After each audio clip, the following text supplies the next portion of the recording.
Việt Nguyễn mến chào tất cả các bạn và anh chị em. Khi trong gia đình mình sử dụng những cái kéo lâu ngày nó sẽ dễ bị lục. Hôm nay mình sẽ chia sẻ 4 cách mài kéo cực kỳ đơn giản và rất bén. Những cái kéo mới mà mình mua về mình xài một thời gian là nó bị lục như vậy. Hai cái kéo này là nó quá chừng lục luôn rồi. Cắt cái bao ni lông mà cắt hoài không đứt luôn. Nếu như mình mướn thợ để mà mài cái kéo thì cũng rất là tốn tiền, và cái kéo này nó cũng rẻ tiền mà mình vứt đi thì nó lại phí. Nếu các bạn thấy thích thì cùng Việt Nguyễn thực hiện 4 cách mài kéo đơn giản nhất nha. Trước tiên mình sẽ sử dụng một ít kem đánh răng để nó loại bỏ những cái rỉ sét trong phần cây kéo. Tiếp theo mình sẽ sử dụng bột baking soda. Bột baking soda nó sẽ làm mềm những vết rỉ sét. Mình cho vô một muỗng cà phê và cho vào đây một ít giấm.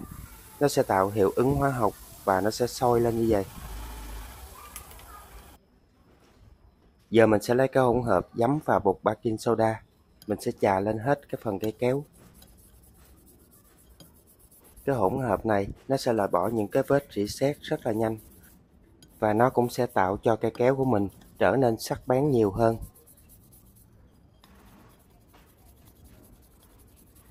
Khi mình lấy cái hỗn hợp này mình chà lên cây kéo nè, anh chị em mình thấy những cái vết rỉ sét nó tự bong tróc ra. Cái hỗn hợp nước này nó trở nên một cái màu vàng của rỉ sét nè.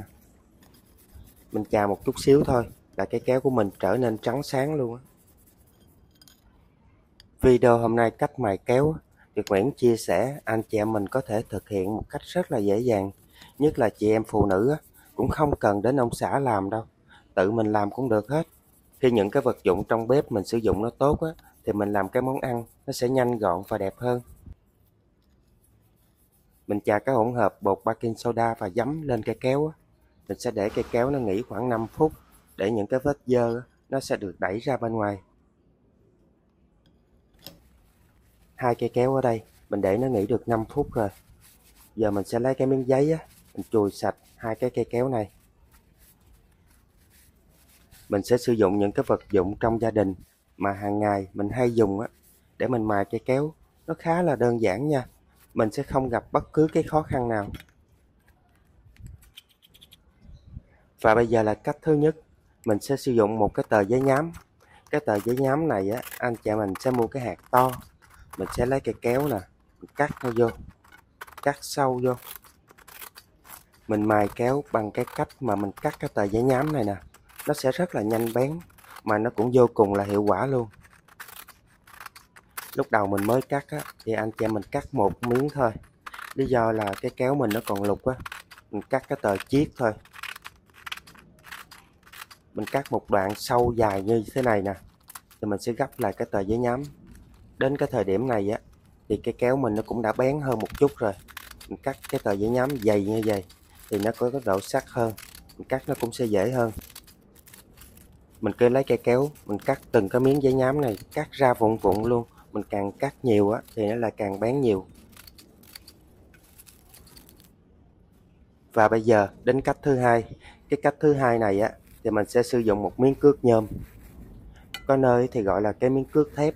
Mình sẽ lấy cái miếng cước nè, mình bó vô cây kéo, mình chà hai cái mép của cây kéo và mình vuốt nó.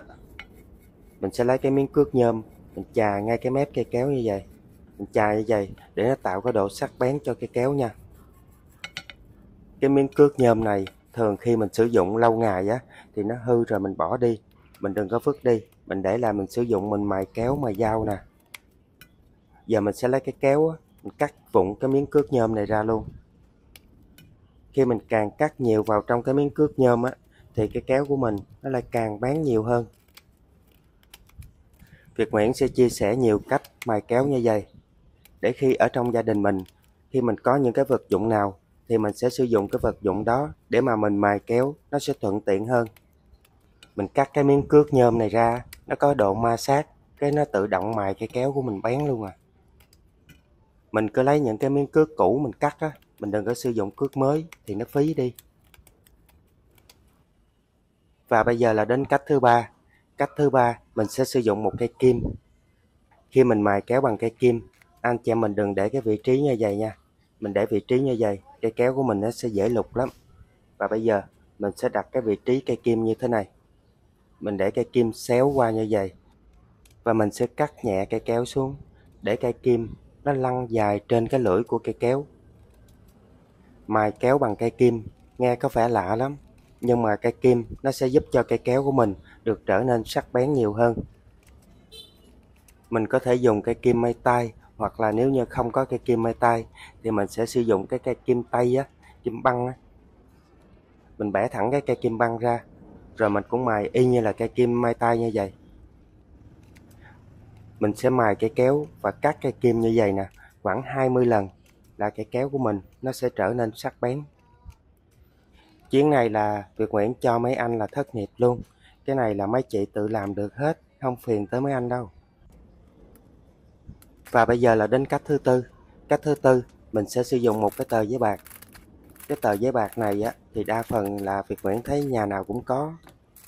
Thường thì mình hay làm những cái món nướng, gà nướng hoặc cá nướng, thì Việt Nguyễn thấy nhà nào cũng có. Nó cũng rất là thuận tiện. Thì nó cũng tương tự như là cái tờ giấy nhám vậy đó. Đầu tiên thì mình cắt nó mỏng thôi. Và sau đó mình cũng gấp cái tờ giấy bạc nè.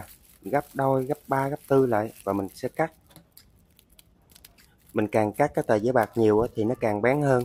Nên anh chị mình cắt càng vụn càng tốt nha. Mình đừng có bỏ phí nó. 4 cách mài kéo này, nếu anh chị em mình thấy cách nào thuận tiện thì mình sẽ thực hiện làm theo. Và nhớ cho Việt Nguyễn biết kết quả luôn nha, bằng cách là bình luận ở bên dưới. Và có một cái điều khi mình sử dụng cây kéo lâu ngày mà Việt Nguyễn thấy ai ai cũng gặp phải hết á, là nó hay bị rỉ sét. Bây giờ mình sẽ làm cái cách này không có bị rỉ sét nha. Đầu tiên mình sẽ cho một ít bột baking soda vô cây kéo như vậy. Mình cho vô xong mình ấn xuống. Và bây giờ mình sẽ lấy một cái tờ giấy vuông, cái giấy mà mình hay lót chén dĩa đó, mình cho cây kéo lên. Và tiếp theo anh chị em mình sẽ múc thêm một ít muối nữa, mình rắc lên trên cây kéo như vậy. Với cái cách này á, bảo đảm cây kéo của mình lúc nào nó cũng sáng bóng hết á, nó không bị rỉ sét đâu nha. Giờ mình sẽ lấy cái tờ giấy này, mình quấn cây kéo lại. Tiếp theo mình sẽ sử dụng cái giấm ăn á, mình chế lên trên cái miếng giấy, mình chế ướt lên hết cái miếng giấy luôn. Giấm, muối, bột baking soda, nó sẽ loại bỏ hết những cái rỉ sét. Khi anh chị em mình chế giấm vô nè, nó tạo cái hiệu ứng hóa học, cái bột baking soda nó sôi lên. Và mình sẽ để đây, mình ngâm trong cái nước giấm muối baking soda này khoảng 5 phút. Rồi mình sẽ đi rửa sạch cây kéo này lại.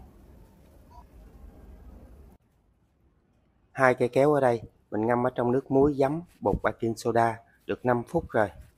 Bây giờ mình sẽ lấy ra mình chùi. Anh chị em mình thấy nó tự bong tróc ra hết rồi. Mình chỉ cần chùi sơ thôi là nó trắng tinh như mới luôn. Nó không có làm mình tốn quá nhiều thời gian nha. Mình chùi cho nó sạch xong, mình để rửa sạch lại với nước lạnh rồi mình lau khô.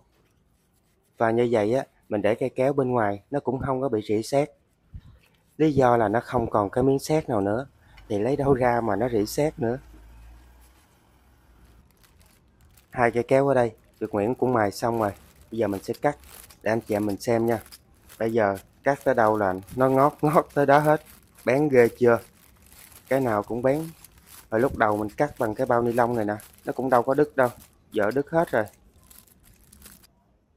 Giờ tới cây kéo mà mình mài bằng cái cước nhôm và cây kim, để Việt Nguyễn cắt anh chị em mình xem nha. Cắt tới đâu là nó bén ngót tới đó luôn. 4 cách này Việt Nguyễn thấy cách nào nó cũng hiệu quả nha. Hoặc là mình có thể lấy cây kéo mình vùi trong gạo như vậy nè. Khi mình vùi trong gạo như vậy thì cây kéo của mình nó cũng không có bị rỉ sét nha. Nếu như cái điện thoại của mình sử dụng mà mình đi bị mắc mưa, nó ướt, ẩm ướt, mình lấy cái điện thoại mình vùi trong gạo này là nó cũng sẽ được khô ráo rất là nhanh luôn. Và video hôm nay Việt Nguyễn chia sẻ 4 cách mài kéo đơn giản nhất, siêu bén đến đây cũng tạm kết thúc. Mến chúc tất cả các bạn và gia đình thật nhiều sức khỏe và bình an. Xin chào và hẹn gặp lại.